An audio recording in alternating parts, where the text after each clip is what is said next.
Let's compare the Goop SPF 40 Unseen Sunscreen and the Trader Joe's version. One is $38 and one is $9. What's the difference? I'm a formulation chemist, so I formulate sunscreens, cosmetics, even toothpaste. My friend Josh is constantly calling me and asking me questions because he's starting his own cosmetics line. And one of the things he wanted to know was, is there a big difference between these two formulas? These are both SPF 40s based on a silicone base. They're the unseen sunscreen because they're invisible when you rub them on.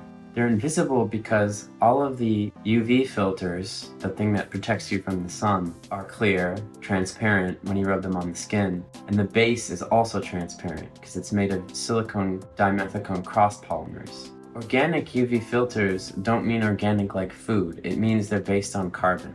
Basically, they're long molecules that can absorb light, and so when they're on your skin, they absorb the UV light instead of your skin absorbing the light, protecting you from getting a burn. The dimethicone cross polymers that form the base of these products is also clear, and that's how they're able to get a totally clear formulation. I reviewed both, so I'm going to tell you whether I think this one, the Supergoop Unseen Sunscreen, is worth $38, or if you could probably get most of the same benefits from getting this one from Trader Joe's, which is only $9. What happens a lot in the cosmetics field is that a brand will come out, like Supergoop, will come out with a really awesome formula, and then everyone will want to knock it off or make their own version.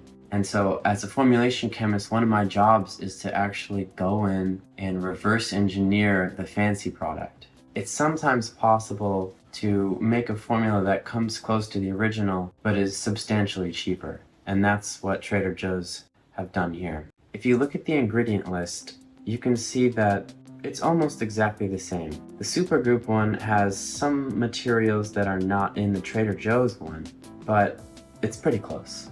Let's talk about the most important part of these products, which are the sunscreen actives, because without them, they wouldn't protect you from the sun. The Supergoop has avobenzone, homosalate, octisalate, and octocrylene, and the Trader Joe's one has exactly the same ones. Slightly different percentages, but it's pretty much the same.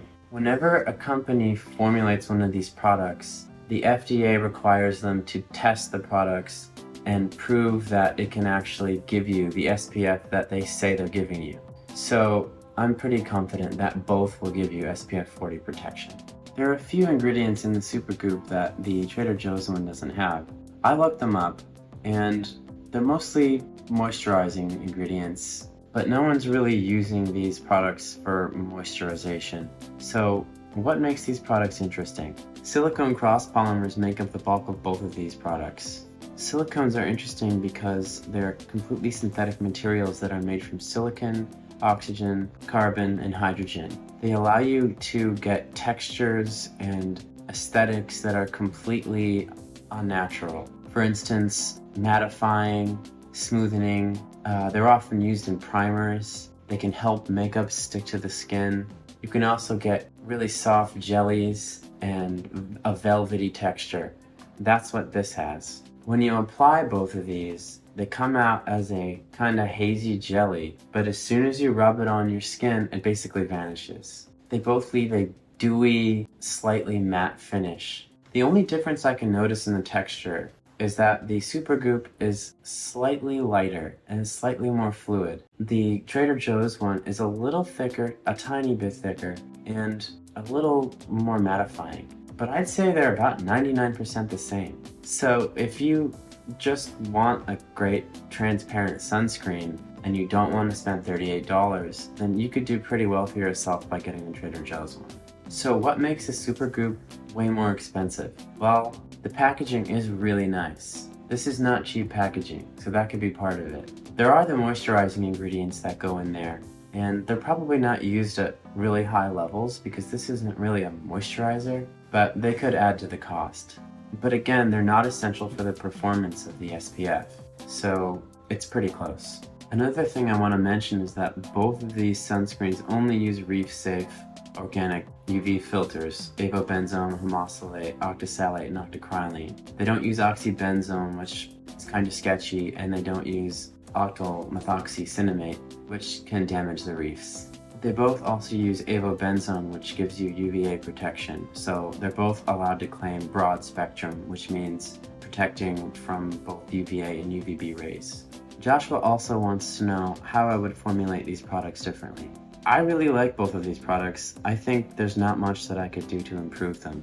I prefer zinc oxide sunscreens though, so it'd be really cool to see a zinc oxide version of this. I'm actually working on one. It wouldn't be as transparent because zinc oxide always leaves a little bit of a white cast, but I think it would be great to have a product like that for people who don't want to use the chemical sunscreens. The benefit of zinc oxide is that it's totally natural, and also it's too big of a molecule to get absorbed into your skin, so it just sits on the surface and blocks the sun.